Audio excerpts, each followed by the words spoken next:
Dear student, हम आपको पिछली वीडियो में जो क्वेश्चन नंबर 10 थे उनको करा चुके थे। इस वीडियो के अंतर्गत हम आपके लिए क्वेश्चन नंबर जो 11वां है उसको कराने जा रहे हैं। यह जो प्रश्न है इसको मैंने लिख दिया है, ज्ञात करो कि रेखा, एक रेखा का जो समीकरण है वो दे रखा है 3x + y = 9। बिंदु यानी दो बिंदु दे रखे हैं हमारे लिए इस प्रकार से, जिनके निर्देशांक 1,3 और साथ में ही 2,7 हैं। इन दोनों बिंदुओं को मिलाने वाली एक रेखा का समीकरण है जिसका समीकरण है 3x + y = 9।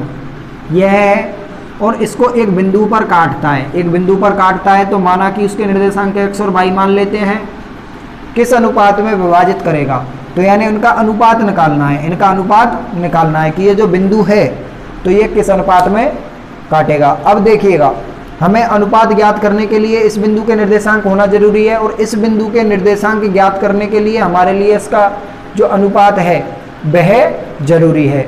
एक दूसरे पर ये आपस में एक दूसरे पर आधारित हैं, तो हम इसे जो अपन का अनुपात है इसको एक काल्पनिक अनुपात मान लेते हैं और इस अनुपात को मान लेते हैं λ/1। अर्थात इन दोनों बिंदुओं को ये रेखा यदि काट रही है तो रेखा जो है ये λ/1 में विभाजित कर रही है और इस λ/1 अनुपात के आधार पर हम x और y के मान निकाल लेंगे। तो देखिएगा, इस तरह से हमें जो ये प्रश्न है इस प्रश्न के x और y के मान ज्ञात करने हैं। तो देखिएगा, सभी x और y के मान ज्ञात करने के लिए हमें बाह्य विभाग जो अंत विभाजन वाला सूत्र है वह लगाना है। तो देखिए, हल जो है वो किस तरह से करना है अपन को कि x1 जो है अपना वो कितना हो गया 2, x2 अपन का कितना हो गया 1, x1 यह हो गया, x1 जो अपन का है वो 1 हो गया और जो x2 है वह अपन का 2 हो गया। y1 है वह अपन का 3 हो गया, y2 जो है अपन का 7 हो गया।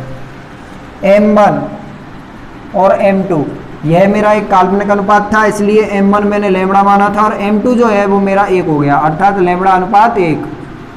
देखिएगा, अपन का डायग्राम था वो इस प्रकार से था। दोबारा से सुन लीजिएगा, 1,-3 इसके निर्देशांक हैं और 2,7 इसके निर्देशांक हैं। एक रेखा है उसको इस प्रकार से काट रही है जिसके x और y निर्देशांक मध्य बिंदु के हैं।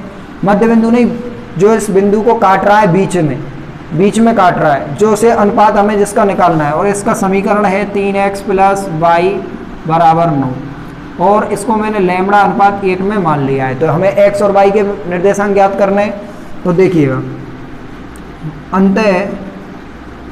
अंत विभाजन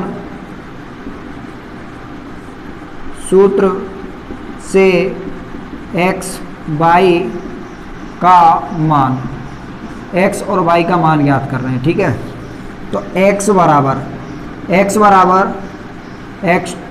बराबर सूत्र है m1 x2 + m2 x1 / m1 + m2। y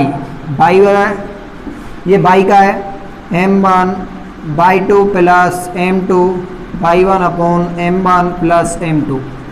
इस प्रकार से हमने सूत्र लिख लिए हैं। मान रखना है हमने x बराबर m1 जो है वो लैम्बडा हो गया, x2 अपना क्या है 2 प्लस m2 1 हो गया, x1 ये अपन का फिर से 1 हो गया। जो अपन का x1 का मान है वह मेरा क्या हो गया है 1 हो गया है। दोबारा से देख लीजिएगा, और इसमें जो m1 है वो लैम्बडा + 1 लैम्बडा + 1 हो गया। इसी तरह से y बराबर m1 जो अपन का है वो लैम्बडा y2 का मान हमारा 7 हो गया है प्लस m2 मेरा 1 है और y1 का मान जो है अपन का 3 है अपॉन λ+1। इसको हल करेंगे, x बराबर 2λ + 1 बटे λ+1। इस प्रकार से हमें x का मान ज्ञात हो गया। ये किसका मान हो गया x का मान। अब y का मान देखिएगा, 7λ + 3 बटे λ+1। ये इस प्रकार से ये अपन के y के मान आ गए। अर्थात जो x और y के हमें निर्देशांक माने थे तो वो निर्देशांक जो है वो हो गए 2λ + 1 अपॉन λ+1 और साथ में ही जो y है उसके निर्देशांक हो गए 7y + 3 बटे λ+1। इस प्रकार से तो अपन के x और y के जो मान है वो ज्ञात हो गए हैं। अब जो ये x और y के जो मान है ना उन्हें हमें किस में रखना है, इस समीकरण में। तो देखिएगा इन x और y के मानों को हम उस समीकरण में रखते हैं। और ऐसा क्यों करते हैं, ऐसा इसलिए करते हैं क्योंकि x और y एक ऐसा बिंदु है जो इस रेखा में भी उभयनिष्ठ है और इस रेखा में भी उभयनिष्ठ है। तो इस रेखा के समीकरण को भी वह संतुष्ट करेगा। तो हमें x और y के जो मान हैं उनको क्या करेंगे, x और y के जो मान हैं उनको हम क्या करेंगे, इस समीकरण में रखेंगे। तो दोबारा से देख लीजिए, फिर से अपन को x और y के मान इस समीकरण में रखने हैं। तो इस समीकरण से, तो देखिए रेखा का समीकरण, रेखा का समीकरण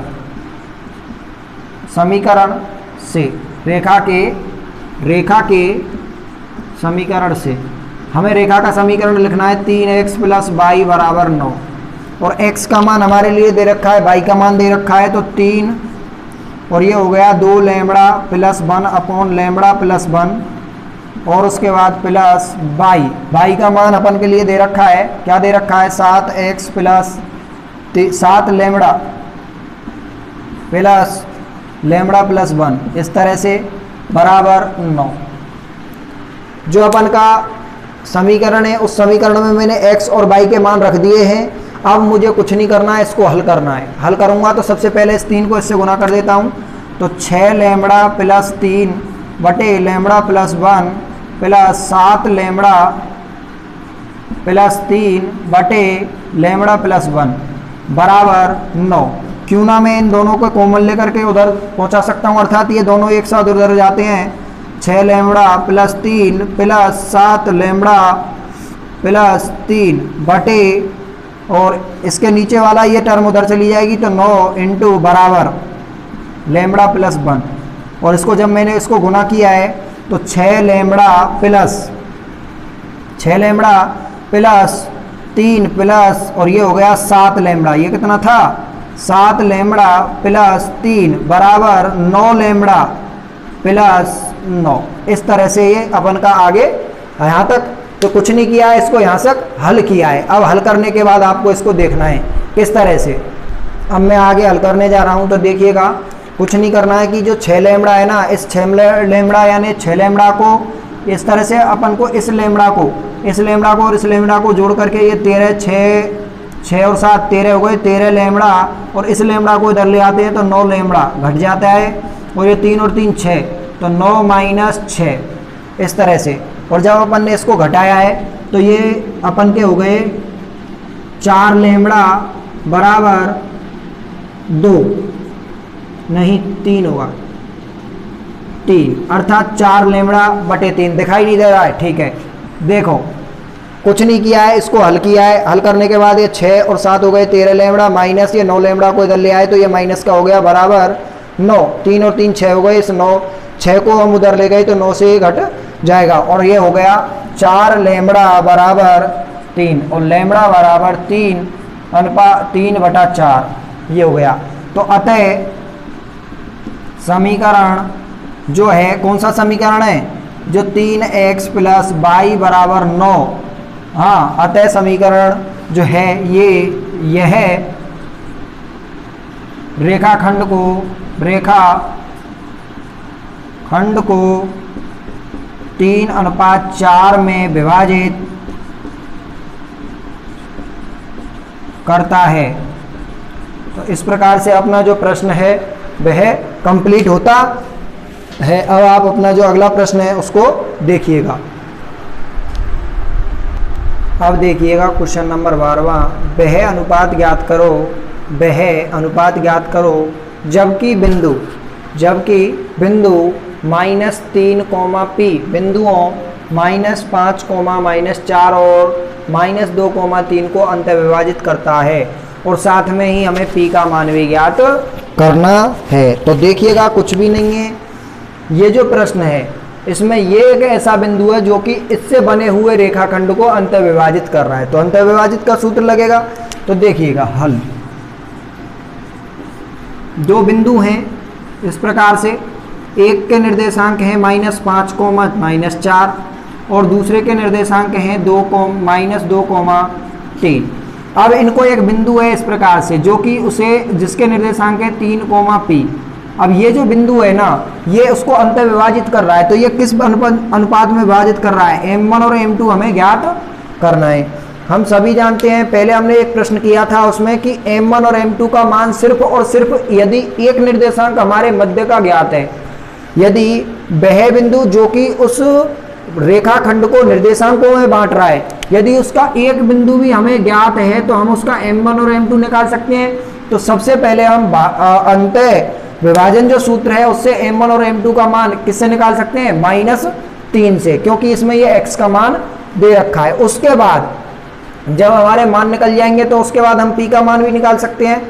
p जो है वो y का मान है, इसमें किसका मान है, p y का। तो देखिएगा सर्वप्रथम हम क्या करेंगे, m1 और m2 का मान निकालेंगे। तो देखिए माना -5,4 व -2,3 से बने रेखाखंड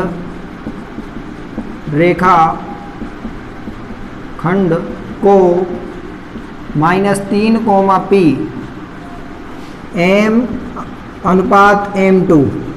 m/m2 में विभाजित करता है, m1 और m2 में विभाजित कर रहा है। तो इसके मान निकालेंगे हम दोनों के, निकालें तो x1 बराबर, अर्थात x बराबर यानी इस बिंदु के निर्देशांक, तो इस बिंदु के निर्देशांक ज्ञात करेंगे, ज्ञात हैं लेकिन इससे हमें m1 और m2 का मान ज्ञात करना है। तो सबसे पहले हम बाह्य विभाजन सूत्र लिख देते हैं, x बराबर m1 x2 plus m2 x1 upon m1 plus m2, ये सूत्र हो गया। तो देखिए x का मान अपन का कितना दे रखा है, -3, m1 का मान है नहीं, x2 जो है अपन का कौन सा होगा, द्वितीय निर्देशांक, x2 ये रहा, -2 x2 है, प्लस m2 का मान हमारे पास है नहीं, x1 का मान कितना होगा, -5 अपॉन ये हो गया m1 प्लस m2। हल करिए, यहाँ बराबर आएगा क्योंकि x का मान -3 है।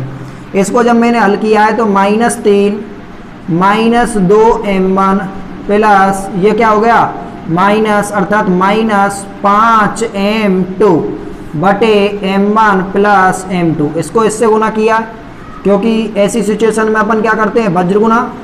तो जब वज्र गुना करेंगे तो देखिएगा -3m1, ये हो गया फिर से माइनस और ये हो गया m2 यानी 3m2, इसको इससे गुना किया है, इसको इससे गुना किया है, तो -3m1 प्लस 3m2 बराबर, इसको लिखेंगे अपन -2m1 -5m2। क्यों ना हम इसको इधर ले आए, इसको ये भी माइनस का होगा, क्यों, क्योंकि इसको माइनस से गुना किया अपन ने।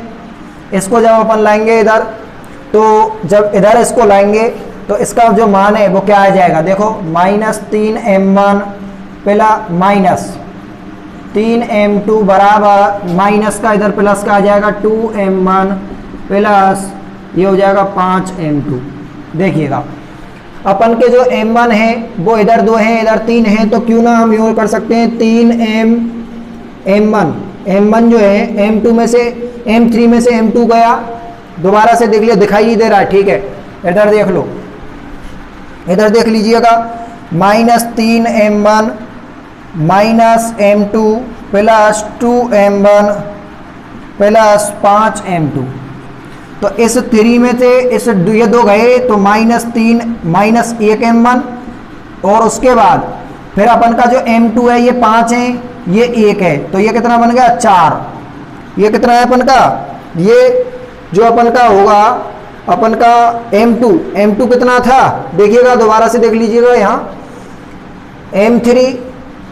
m3 इससे गुना हो गया, और ये भी 3 ही होगा, यह भी क्या होगा 3, क्योंकि हम सभी जानते हैं कि m1 और m2 को किससे गुना किया है, 3 से, और जब 3 से गुना किया है तो m1 और m2 ये हो गए -m1 3m1 -3m2, ये प्लस का है, ये इधर आएगा तो किसका हो जाएगा, प्लस का, और ये इधर आएगा तो ये प्लस का हो जाएगा, और यहाँ पर भी क्या आएगा 3, यहाँ पर भी कितना आएगा 3, क्योंकि हमने उस संख्या को ऐसे कैसे ही उतारा है। अब देखिएगा इधर -3 -3m2 और इधर कितना हो गया 5, तो इसमें से जब आप घटाओगे तो ये हो जाएगा प्लस के 5m2, 5 नहीं वो होगा 2m2 होगा।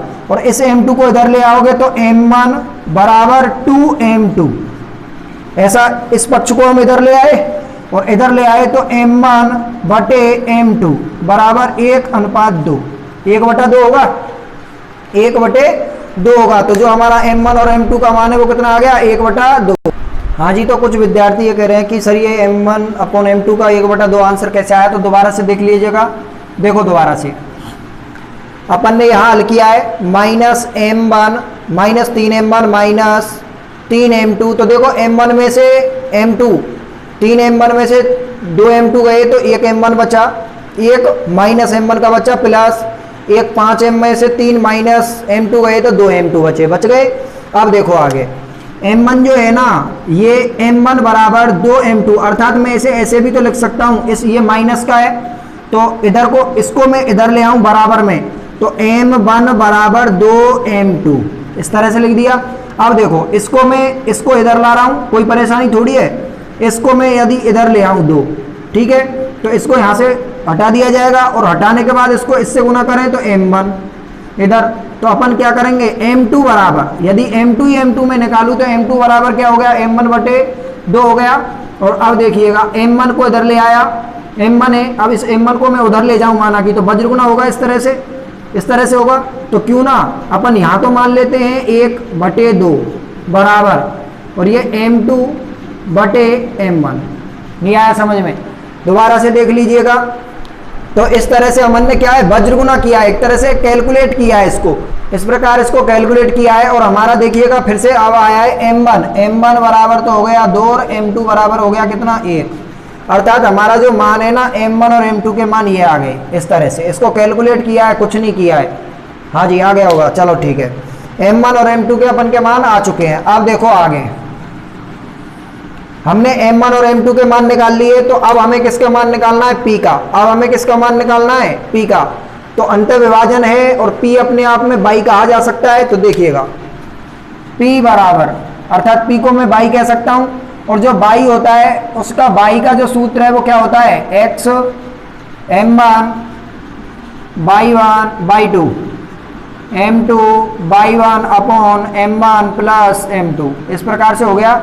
और p है, बाई जो है वो p का मान है m1 का मान हमारे लिए कितना दे रखा है, 2/2। देखो बाई 2 कौन सा है, 3 हो गया, बाई 2 3 हो गया, प्लस m2 का मान कितना है 1, और जो बाई 1 है वो कितना हो गया, -4 बटे m1 का मान हो गया साहब 2 और m2 का मान हो गया 1। p बराबर कुछ भी नहीं है, हमें m1 और m2 के मान निकाल लिए हैं, m1 m2 के मान हमने रख दिए हैं। m1 का मान 2 हो गया, m2 को जो मान है वह 1 हो गया। बाई 2 अपन का 3 हो गया, और साथ में ही बाई 1 मेरा -4 हो गया। बस कुछ नहीं करना, कैलकुलेट करना, 3 दूनी 6 प्लस, और ये हो गया साहब -4 बटे, और ये हो गया 2 + 1 बराबर p, 6 - 4 2 बचे बटे, ये हो गया 3। तो ये हो गया p का मान जो है अपन का 2/3 हो गया। अपन का जो p का मान है वो कितना हो गया, 2/3। एक बार आप देख सकते हो इसको ढंग से। तो इस प्रकार से जो p का मान आ गया हमारे लिए, p 2/3 हो गया। अब देखो अतः हम क्या लिख सकते हैं, अतः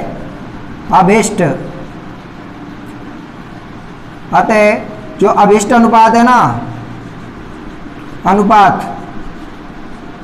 अभिष्ट जो अनुपात है वो तो हो गया 2:1, और जो p का मान है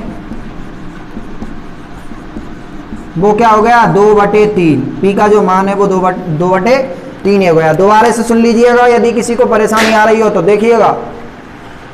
अपन के दो बिंदु हैं जिनको -3, p जो बिंदु है ये इसको कुछ अनुपात में विभाजित कर रहा है, तो वो अनुपात ज्ञात करना है। अब देखो अनुपात ज्ञात करने के लिए मैंने आपके लिए बताया था, सिर्फ यदि हमारे लिए एक निर्देशांक है तो हम उस p के मान को ज्ञात कर सकते हैं। तो x का मान हमें यहाँ x का जो मान है वो -3 है, और उसी के द्वारा हमने क्या निकाला है, m1 और m2 का मतलब हम ये कह सकते हैं कि हमने अनुपात इनका निकाल लिया, और अनुपात जब निकाल लिया है तो बाई के अंत विभाजन के सूत्र को हमने, अर्थात जो बाई का मान है -3, पी, तो ये पी अपने आप में बाई है एक प्रकार से। माना कि यदि मैं इसे x, बाई मानता तो -3 को x हो गया और p बाई है, तो बाई के सूत्र को लगाएंगे और लगा करके अपन का p का मान क्या आ जाएगा 2/3। इस प्रकार से आपके जो प्रश्न नंबर है वो 12 है वो कंप्लीट होते हैं और आपकी जो प्रश्नावली वो क्लियर है। हमारे जो अगला वीडियो होगा वो अब आपकी विविध प्रश्नावली का होगा।